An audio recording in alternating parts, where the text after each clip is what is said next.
Hello, welcome to the Psych Diaries.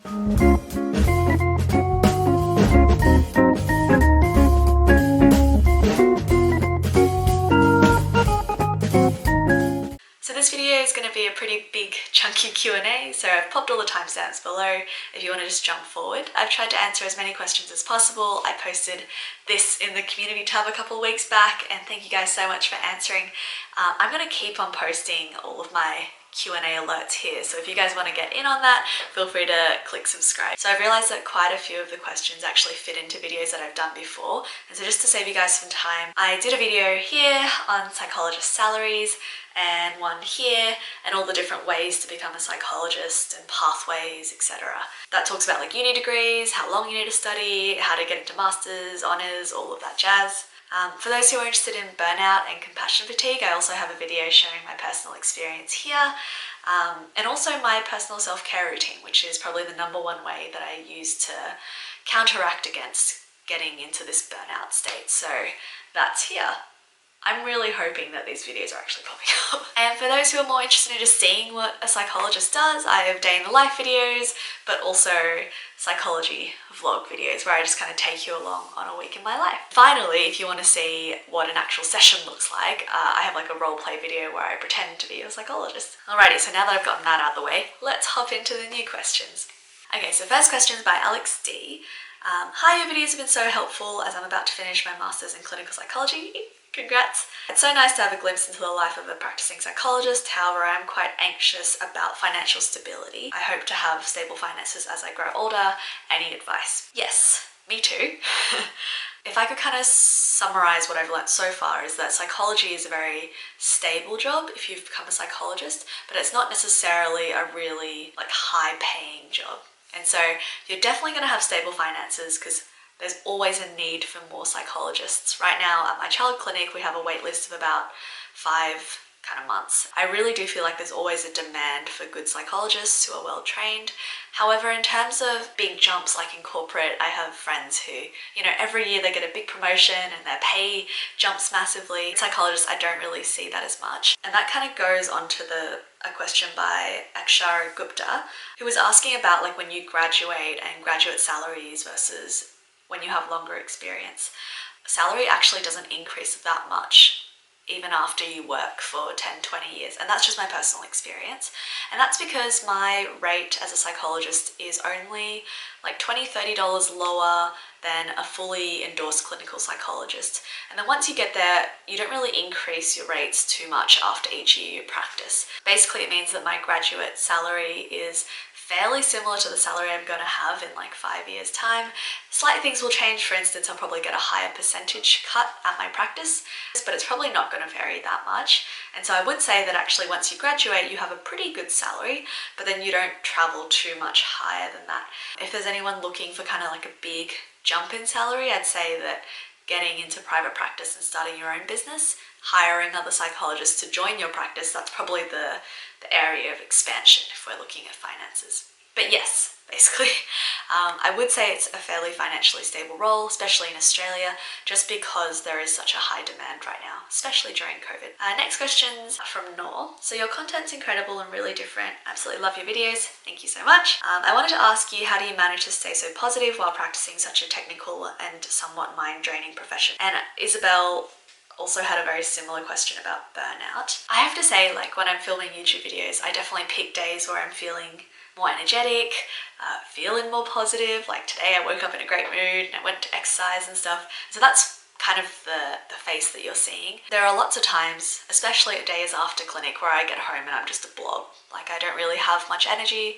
I don't really want to talk to anyone. And that's just my time where I need to kind of ground myself, de-stress and chill out. And I would probably describe myself as being pretty introverted. But in terms of compassion fatigue, we like to think of it as, you know, everyone has a bit of a cup of, there's a colloquial saying of you only have so many beeps to give, but you kind of have a cup of compassion and you can kind of give to other people, and as you're giving to more people, you might say that your ability or your capacity goes down. And so by the end of a clinic day, sometimes I do feel like I have nothing left to give, like I'm completely drained. One of the keys is not to overload your day. I found that When I was starting practicing, I might see 3 people. This is back when I was in training, and 3 people were already way too much. Like, it was really hectic. And now when I'm working in private practice, on days where I'm really, really comfortable, I've seen up to 8 people, and it's gotten way more comfortable with practice. Another way of avoiding compassion fatigue is setting up boundaries for work and life. And I think that's one of the reasons why lockdown has been so hard, because I practice when I do telehealth in my bedroom. I film YouTube videos in my bedroom. And so the lines between work, life, social, sleep, rest, they all kind of get blurred. But usually when I travel to the clinic, that's my work time. And, I have to take public transport or drive. And that delineation is actually really helpful for me to go, okay, work mode, chill mode. As soon as I get home, not doing anything. The other thing is having a regular self-care routine. Like I said, I've got a video on my personal self-care routine and the things I do. It's really all the things that everyone kind of knows, right? It's the keeping your exercise up, eating fairly healthy, sleeping, doing things that you enjoy and not letting the work kind of take over, meeting up with friends and family, just basically having a bit of a well-rounded and balanced life. That's probably the best thing in terms of avoiding burnout. And lastly, I found that just sharing with people has been really helpful. So as a registrar, but also as a trainee psychologist, you have a supervisor. Actually, every psychologist has a supervisor, and you need to. It's part of the legal requirements. But when you're in training, you get more supervision, which means that you get to meet with someone way more experienced, once a week or once a fortnight, and that's the space where you just kind of get everything out. And I have 2 incredible supervisors, one child one and one adult one, and they're so supportive. And I can be so honest during supervision, saying this client came in and they were so tough, and the second this client came in, I felt this instant spike of like, ugh. And you can talk about your experience with clients and all the icky stuff. Once you kind of get it out, it's a lot easier to have the capacity to be kind and warm and to be able to give more during a session. Whereas I can very much see the opposite being true, where if I couldn't really share what I talked about in therapy and the tough parts of therapy with someone, it would all kind of build up. And that, I think, would be really, really tough. So seeking regular supervision, and on top of that, I also see my own therapist, which has been really helpful.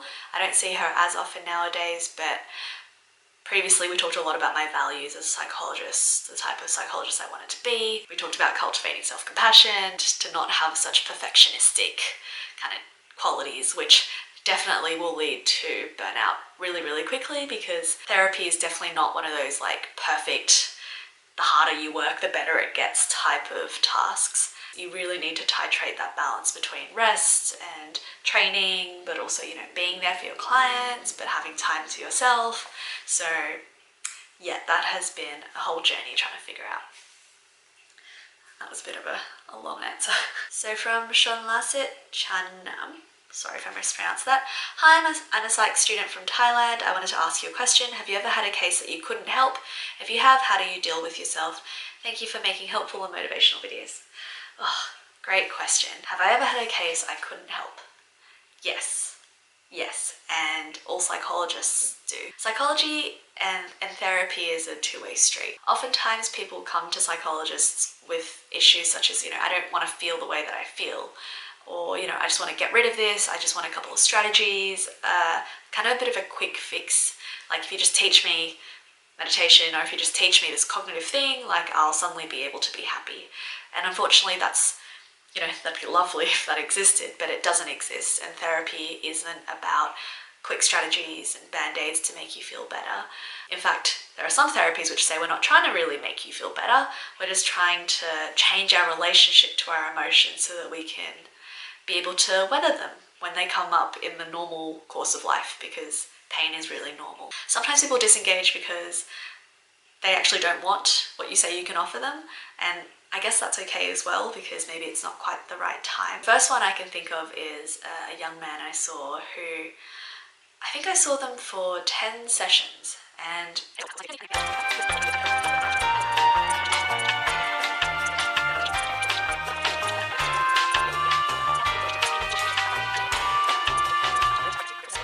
in terms of how I deal with it, I definitely don't deal well with it. I often have taken it quite hard if a client doesn't seem to be improving, or they just seem to be getting worse. Thankfully, I've had multiple experiences of clients saying, actually I do feel better, or I do feel more confident in my coping. So that's given me confidence that I'm not doing a horrible job. But more and more I've come to distance myself a little bit and not get too wrapped up in progress as being too tied to my self-worth, because there are other factors going on. There are other stresses in their lives. There's a motivational aspect here. It's also the right time to engage in therapy. And sometimes no matter how hard a therapist tries, there just isn't going to be too much progress because it's just not the right time or the right fit. And I've tried really hard to try and work on accepting that, which is not at all to say, I just kind of give up on clients like that, but I've tried not to let it get me down to a point where it's affecting me helping a client in the future. Because there are difficulties, like for instance, if you feel really burnt out and you're kind of resentful of the client, the next time you come in you might not have the right frame of mind, and you might be a bit judgmental or snappy or impatient with them. And so constantly checking in with how you feel about your client, how you feel about their progress is really important. We don't want too much of our own baggage coming into a session with us as well. Sam Barter said, is being a psychologist lonely or socially exhausting, given you're talking to people all day but in a structured setting? Yes, it is quite lonely.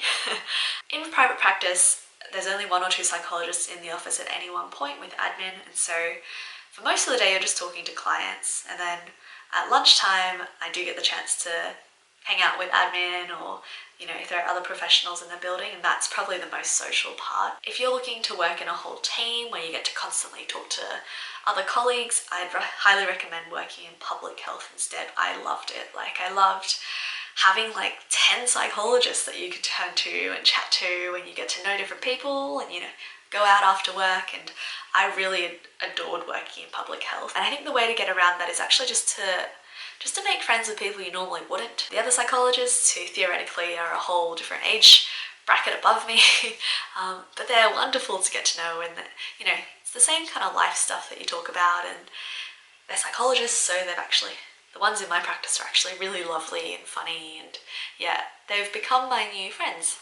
But it's a very different vibe to a uni where everyone you talk to is the same age and kind of same background. These times I'm talking to people who are, mothers, grandmas, uncles, and kind of have a whole different background. It's cool. It's a new type of experience, and then I kind of make an extra special effort to get to know my same aged peers on the weekend, or after work, that kind of thing. Second part of his question is, how often do you think about your clients outside of work? In some kind of way, clients are always a little bit on my mind, because they come and talk to you about life, and there will be just random things that remind me of them. I might be talking to my partner about a concept, and I might say, I was talking to this other man and we were talking about this couples counselling kind of theory, and that's kind of reminding me of this. I might be, on TikTok, and I might suddenly have this flashback of a child that I was talking to telling me about a particular TikTok. And so in some ways they kind of become part of your social fabric or your social network in some way, and just little things will just come in on my daily life, and those are nice additions. They just contribute to my life. Generally, the way I think about clients, if they pop into my head, I kind of think about them, wonder how they're going. You might kind of think I wonder if they apply for that job we were talking about, or I wonder how that relationship they were worried about is going. But I try not to dwell on it, and there's quite strict ethical boundaries that are set in place to help facilitate that, where you don't Google your clients, you don't Facebook stalk them, you try not to contact them unless it's for some kind of therapeutic purpose outside of session. So you do set up quite strict boundaries. So I'm not sure if that was an answer, but yeah, I think about them, but not excessively, I don't think. Sophie asks, I found your videos really informative. I'm a second year commerce and psych student. It's nice to watch someone who also is in Australia. Hello. Good day. My question is, do you prefer working with adolescents or children, or adults, and why? Ooh, cool question. It's changed. I went into psychology wanting to work in child work because some volunteering things, and just my general interest was working with young people. Also, I felt that since I was relatively young getting into masters, that I could only connect with younger people. But then when I started doing master's, I wanted to do more adult work because the therapy seemed to be more interesting. But then I went to placements and then I started liking child, so I flip-flopped all the time. So I really don't know the answer. Right now I'm preferring adult work because it's a bit easier over telehealth. I definitely feel like I'm making more strides, whereas a lot of my child telehealth is a bit more like reining kids in. I feel a little bit like a babysitter some days. For those who don't know, in Sydney we are in a very long lockdown. I think this is week 6 and we've already been told there's like another month. So basically we're not allowed to leave home aside from to go shopping or to exercise. So it's hard doing Zoom sessions with 8-year-olds who are a bit over it. Just personally, I found that for child therapy, your difficulties are a little bit more limited. It could just be the clinic I work at, but I don't see quite as big a range because there aren't quite as many childhood, disorders. A lot of the times I'm working on parenting skills, how parents can support and validate and be there and tune into a child's feelings, which is a little bit more homogenous in terms of the types of therapies I can do compared to adult work where there's all of these different things going on. They usually have years and years of history and sometimes trauma and all this stuff that they've forgotten, and so there's a lot more to work with there. I'd probably say that adult work is a bit more variable. You've kind of got more variety, you can kind of go in different ways. There's a lot of distinctly different therapies, whereas in child work, I do find that for quite a lot of clients, I do have fairly similar tracks of treatment plans. Whereas adult work, I could say that every single client is on a pretty different kind of treatment plan. But yeah, the advice I got during masters was get experience in all areas, try as many as you can, and don't feel any pressure to have to lock yourself in, because people do tend to have this kind of flipping, switching. You get a new client, suddenly become interested in their particular area, or, you meet a new family and you're like, oh my gosh, I really love working in this way. So yeah, I can't really decide, but I have a preference for adult right now. I think it's either pretty or priority. Can one start doing their postgrad in clin psych or any masters after they finish undergrad, or do they have to work? So yes, you can go straight from honours straight into masters, because masters is going to start training you and start giving you some of those working hours. You actually can't start working as a psychologist unless you're enrolled in either a master's program or a 4+2 or a 5+1. And yeah, that video will go into the specifics of what that means. Dorothy asked, I would like to ask, is applying for masters in Australia hard?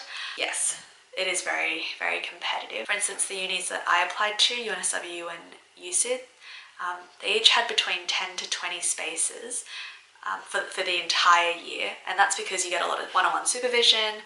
There are quite a few unis who do master's programs, but to get into a Masters of Clin Psych, I'd say work really hard on getting experience, get your honours mark up. It's unfortunate because we definitely need more clin psychs, and they are building up bridging programs where you can, practice as a normal psychologist or a general psychologist and then do an extra year study afterwards to become a clinical psychologist. But I really liked the master's way of studying because, it's all in, they're giving you really specialised training. The quality of the education is very high because, you're getting people who are writing textbooks and developing brand new theories, and they're the ones who are your lecturers. So it was a pathway that I really am grateful that I was able to get into and experience. But in saying that, if you want to become a psychologist, I've said over and over again, it is not the only way. It is one very small kind of niche pathway, and most people can study a psychologist without having to do a clinical master's. And I would encourage you, if you want to become a psychologist, do it any way that you can. You don't need to wait until you get into that master's program, because you know what, the work that we do is actually fairly similar. It's just a different training pathway, and there are general psychologists that I know who are incredibly skilled and experienced as well. If you do want to become a clin psych, I'd probably say, prepare for it to be quite a grueling, long kind of journey, and prepare to not necessarily be accepted in your first year of trying out. Alrighty, I have talked way too much by this point. I was actually thinking that it would be kind of cool to answer these questions as they're coming in, and so if you guys are interested in doing a live stream together with me, or if you're interested in hopping on one, please let me know down below, and maybe also what country you're from so we can figure out a time that works for all of us. And if I have you know, a certain number of people say they want to do it, then maybe I'll run one soon. I already know what my next video is going to be. It's going to be all about my study tips and how I got into masters and pretty much anything I can think of in terms of my workflow and how I organize myself and plan. And so if you're interested in that, feel free to click subscribe to join me on this journey, and also click that bell so you can get notified when I try and post either next week or the week after. Apart from that, thank you guys so much for submitting your questions. It was really fun just getting a chance to feel like we're having a bit of a chat. I'm definitely not getting too much social interaction during this lockdown period. Thanks so much for watching. I hope you guys have a great day, and I'll talk to you next time. Bye!